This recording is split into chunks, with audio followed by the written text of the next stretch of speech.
అంబేద్కర్ జిల్లా రామచంద్రాపురం ద్రాక్షారామ ఆలయంలో కార్మిక శాఖ మంత్రి వాసంశెట్టి సుభాష్ ప్రజా దర్బార్ నిర్వహించారు. ఈ సందర్భంగా ఆలయ ఈవో ఇతర సిబ్బందిపై భక్తులు పలు అవినీతి ఆరోపణలు చేశారు.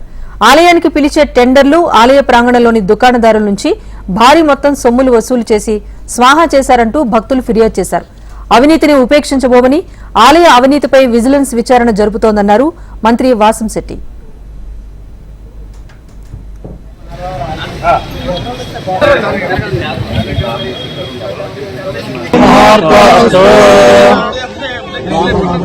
సుగంధం పుష్టివర్ధనం వందనాం ధన